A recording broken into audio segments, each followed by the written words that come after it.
the war we had my father had a lot of stuff in the garden, but he also took um, a allotment and grew potatoes and a lot of vegetables and things. And he always had plenty of tomatoes and stuff. Quite often the people near us, that lived near us, if they had any unexpected visitors, they would come over and ask for if we could spare them a lettuce and tomatoes and things like this.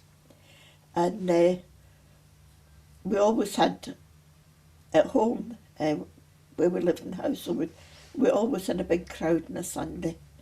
It was, we were 3 miles outside the city sort of thing. We were still within the city, but there was a 3 mile gap because there were private estates and they couldn't build any more.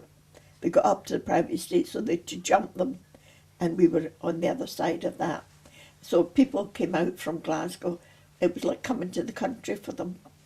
And it was, although it was Glasgow, it was still very countrified. And on a Sunday, you could see just about lunchtime, you would see the people pouring off the buses, all coming to visit their relatives. And my mother's sisters, as I say, my Auntie Janet and Auntie Lily lived there, but my Auntie Mary and Auntie Bella always visited, but they visited my mother, not the other two. And as I say, my mother was a good cook, and on a Sunday morning we would get up and we'd bake about 3 apple pies and 3 rhubarb pies, and there was another kind of pie, that a fruit pie thing, and we'd make fairy cakes and scones and all sorts of things, and we'd have a big stack of them. But by the time Sunday night came, there'd never be anything left. But also, my father's brothers were 2 younger brothers when they married at that time, but they were both courting. So as their mother was dead, they brought their girlfriends to visit us, and then afterwards when they got married, they still came and with their young families. So we always had my father's family and my mother's family visiting.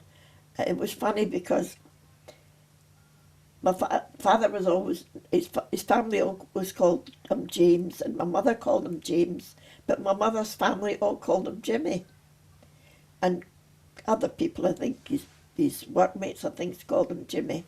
But it was funny on a Sunday night when everybody was in the house, you could always tell which part of the family they belonged to, because cousins on one side would say Uncle Jimmy, but the cousins on the other would say Uncle James.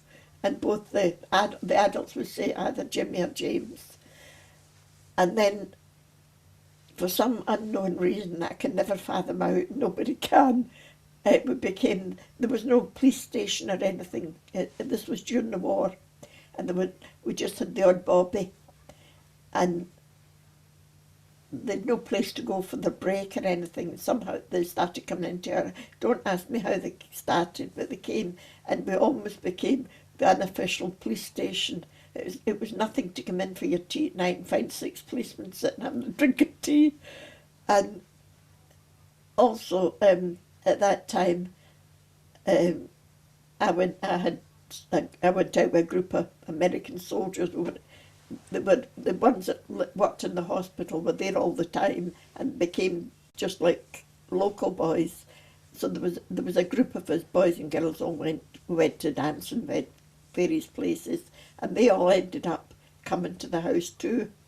And then my father met a black soldier, and he asked my father where he could go for a drink of coffee, and of course there was nothing beside us. And my father brought him home, and he told him he could bring his friends, so we had another group that came. So we had all these little groups that came. And the other thing they did, my father organised to have whist drives. My mother liked to play whist, so they had whist drives in about probably 12 houses. So there were 12 people, or maybe 12 couples, and they would have these tables. I remember there were tables upstairs and tables downstairs for people, because you have to move round with a whist drive. And the person's house it was had to supply the prizes, and it was a pound of sugar and a bit of butter. So when it wasn't their turn, they saved up a little bit of sugar every week to make up this amount of sugar. And that went on all during the war. And they raised money for various things for doing this. Then my father wrote a pantomime. I can't remember anything about it except it was called Babes in Househillwood.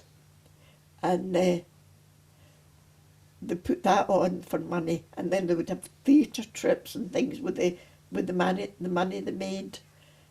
And as I said, he ran these clubs. At one time he ran a football team for the Metropole where he worked, and he also took over running the league, sorting the league fixtures out. Actually, it didn't. It was my mother that did it. But it wasn't nothing for it. We used to wash all the strips, and it was nothing to see 2 or 3 strips hanging out in the back garden. That, I mean, we, Lily, not so much Lily, but I had to help to do this too. And he was always outgoing, but when we were going on holiday, my father was always in a state. We were going to miss the train, or we were going to miss the bus. He got so really worked up about it. Or where was the tickets? He didn't know where the tickets were or anything. And my mother would just she would have the tickets in her purse, and she would just go about the thing, and she'd have ordered a taxi, and she just let him get on with getting all worked up, but she'd it all sorted out. She paved the way for him, made things straight for him as well, and she did all his paperwork and everything, because he wasn't so good at that. Then he actually, after the Metropole, he worked as a telephone engineer, and it was an internal telephone company, and he went all over with that. And then he got his job back in the gas board, and eventually became a divisional controller of the gas board in Glasgow. And he had a little van that he was allocated. We were very surprised that he actually passed his driving test first go, because we thought he'd never pass with his nature, but however he did. And so they had a fairly good life that way, with the garden and one thing and another. My mother went to the whist drives and things, and he dabbled a bit in politics, and he was on the local council, and then he became a JP, and things like that. So